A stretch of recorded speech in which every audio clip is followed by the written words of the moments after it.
La momia entró a la clase y todos se pusieron de pie. Buenas tardes, saludó. Buenas tardes, señorita, le contestaron. La momia se puso los anteojos, sacó el registro del escritorio y empezó a pasar lista. Drácula, presente. Frankenstein, presente. Y siguió. Garramunda, presente, señorita, le contestó una bruja sesiosa. ¿Dónde está el lobizón?, preguntó la momia de repente. ¿Hoy también faltó? Un espectro verdoso se levantó de su asiento y dijo respetuosamente: sí, faltó. Me mandó decirle que su abuelita todavía está enferma. En el fondo del aula dormía un joven hombre. Roncaba como un santo. Era uno de los más grandes y había repetido 14 veces primer grado.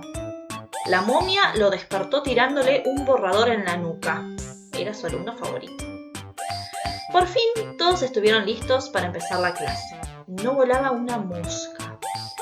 La momia se plantó frente al pizarrón y se aclaró la garganta.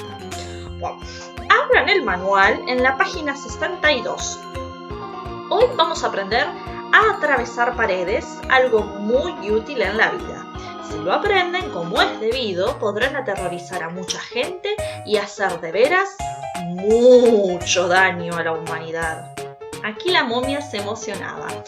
Siempre que hablaba de hacer mal a la humanidad, se le humedecían los ojos y ponía voz de flauta. Frente al libro abierto, los alumnos leían la lección a coro.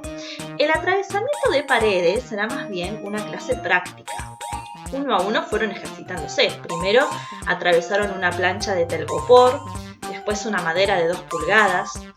Por último tenían que atravesar la pared que daba al salón de actos, de donde los compañeros los echaban porque estaban ensayando la canción de la araña.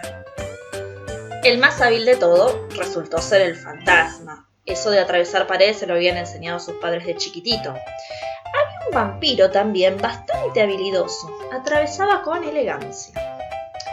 Por la mitad de la clase le tocó el turno a Frankenstein. La maestra lo llamó al frente. Pasó, se ajustó el cinturón, se llenó los pulmones de aire para hacerse más esponjoso, cerró los ojos y avanzó decidido hacia la pared. Muchos años después, ya jubilada, la momia seguiría recordando aquel día extraordinario. El choque fue terrible. La cabeza de Frankenstein sonó como una caja llena de tuercas lanzada contra una escollera, pero él ni pestañeó.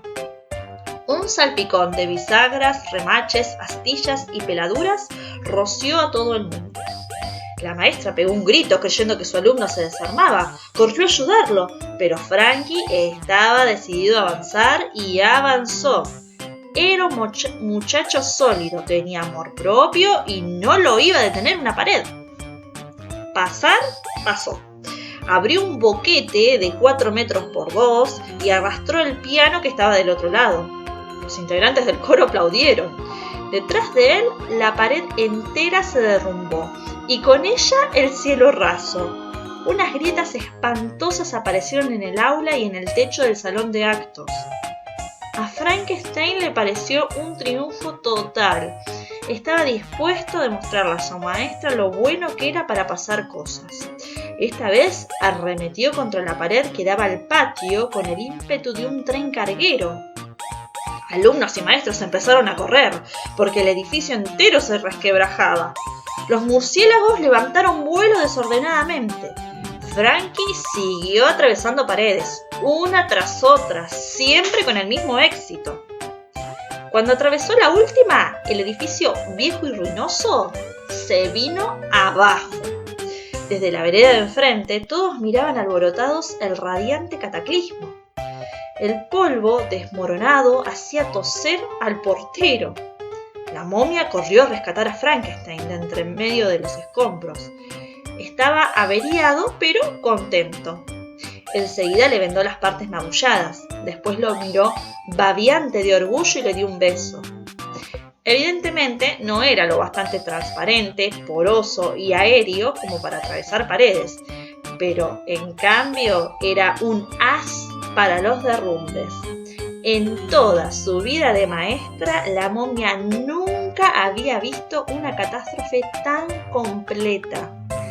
Se imaginó que con un poco de práctica, Frankie podía causar desastres mundiales. Ese mes le escribió en el boletín de calificaciones: «Te portas cada día peor. Adelante, sigue así.